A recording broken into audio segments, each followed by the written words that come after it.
Hey everyone, Justin Crumley here with Joe Productions channel, back again with another sports video. This time, not about the New England Patriots, but about the Detroit Red Wings. Specifically, this one is about a huge trade that Steve Yzerman pulled off at the deadline. Now, he actually made a few moves, but we're only going to focus on this one at hand because it's easily the one that got the most attention. But before I talk about hockey or the NHL, I of course want to give my buddy Daniel another shout out. Guys, his play, Don't Feed the Sandworms, is still going on until April 18th. I will put a link in the description below to the Mystic Heroes Theater YouTube channel. When you click the link, you can donate any amount of money, and it'll give you a link to the play. It is, again, going till April 18th. It's a Dune parody. It's really freaking funny. I definitely recommend it. It is still going on until April 18th. Again, it's the Mystic Heroes Theater YouTube channel. I will throw a link in the description below. You guys can check it out, donate any amount of money that you can, and be sure to check it out. So as I mentioned at the beginning of this video, this was kind of the trade that got everyone talking. I saw headlines calling this a blockbuster deal. And speaking from the point of view of a Red Wings fan that has somewhat followed Mantha, it is a little surprising that they traded him. Especially after they had just signed him to a 4-year extension. I mean, it kind of looked like this guy was going to be part of the rebuild, part of like the new young core of players that are going to, take this team to the future. Genuinely speaking, I think that was kind of the plan. When you also think about it, the Red Wings do have their future to think about, and I think Yzerman more or less was looking to kind of build for the future. And when you look at the trades, not just this one, but pretty much every trade that he had made at the deadline, that's kind of what it looks like it is to be. He, for the most part, loaded up on draft picks, other than this trade here, at least the ones that I know about off the top of my head. But it was all for draft picks, which I do think is a good thing. I think I'd rather Steve Yzerman start building his own kind of team, building it from the ground up, because that's what he did in Tampa Bay, and it worked. And I think it'll work eventually for the Red Wings. It's just one of those things, we got to be patient, and I know that can be a bit of a pain in the ass.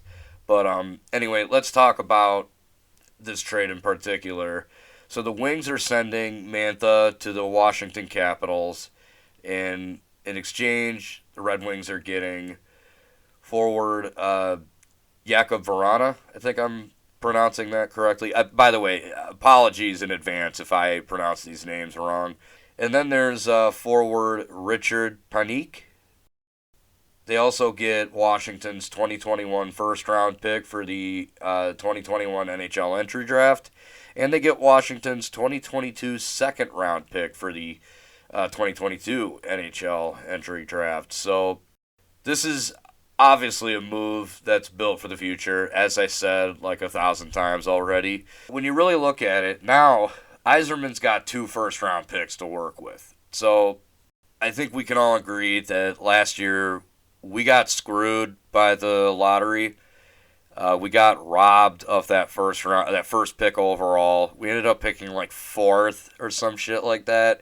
We had like 39 points, and we're picking behind teams that had like double the amount of our points. Now, I know I'm coming at it from a bit of a surface level view, but honestly, I felt a little bit ripped off. So having 2 first-round picks for this year kind of makes up for it. But also the Wings, I don't know if they're in position for a first overall pick right now, but I know they're pretty bad right now. I have only been able to watch so many games. I haven't been able to watch as much as I'd like to, unfortunately. I looked at these players that they got from Washington, and Uh, Jakub Vrana is 25, and he has posted some good numbers with Washington. I don't have them, off the top of my head or anything. Uh, but his contract, if I read it correctly, I believe his it's his contract year. So we'll see where it goes. He's definitely young enough. He's kind of in his prime, 25 years old. I don't know when he turns 26, but uh, he's definitely a guy that I think I could see the Red Wings wanting to hold on to as like a guy who's, in his prime, and maybe they're looking to extend him long term. Or it might have just been something to take off the Capitals' hands. I don't know. I really don't know what the plan is for Jakub Vrana.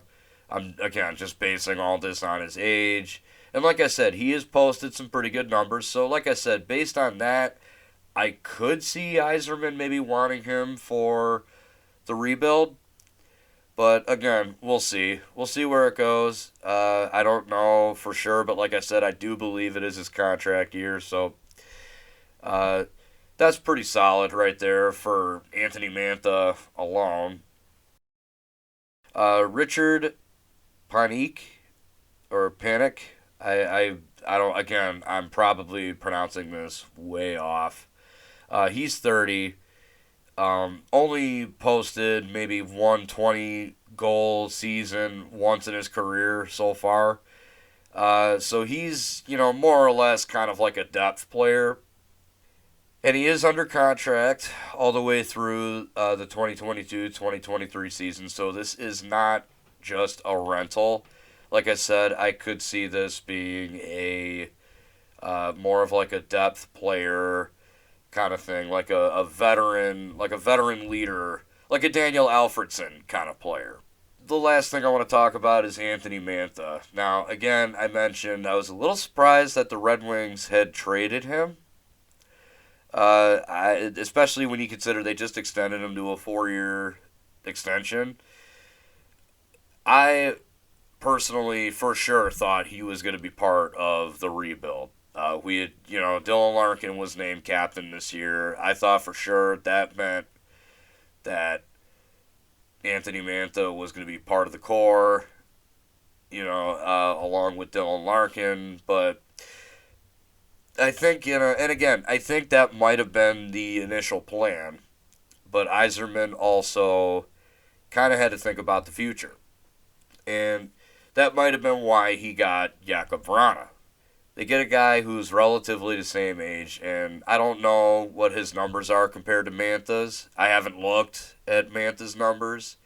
The thing about Mantha is, like, I remember hearing about him when he was, like, putting a lot of goals in the net in, like, the junior hockey league or something, and then he came into Grand Rapids and he got hurt. For all intents and purposes, he is a good player. Now, the thing I had seen a lot of people saying on Twitter was that like he's like, oh, the only time he's ever good is when he cares. When he actually tries. Well, all right. I mean, I can't really argue against that. There might be some truth. Again, I haven't been able to watch as much hockey as I would like, but I think Mantha is one of those players. He can be a top goal scorer if he like plays in the right system. And I can't think of a better system than Washington. I mean, you think about it, he's playing with Alex Ovechkin. What more do I need to say? So, he'll either get better or worse. Either way, it's kind of low risk, high reward for Detroit. This honestly is pretty monumental. This could be the trade that defines Steve Yzerman's time as GM in Detroit. This really is the make or break trade for Yzerman. So anyway, guys, you've heard what I think about this trade, but I want to hear what you guys think, and I'm pretty sure you guys know a hell of a lot more about this than I do. So by all means, go on to the comment section below. I want to hear everything you have to say. Once again, guys, be sure to check out Don't Feed the Sandworms, a Dune parody by my buddy Daniel DeRay and his talented cast of actors. Be sure to check that out. The link to that is in the description below. Be sure to donate whatever you can. Check that out. It's run until April 18th. Also, last but certainly not least, be sure to subscribe to my channel and hit that bell icon to be notified when I upload. Until next time, guys, I'm Justin Crumley, and this is Cujo Productions, signing out.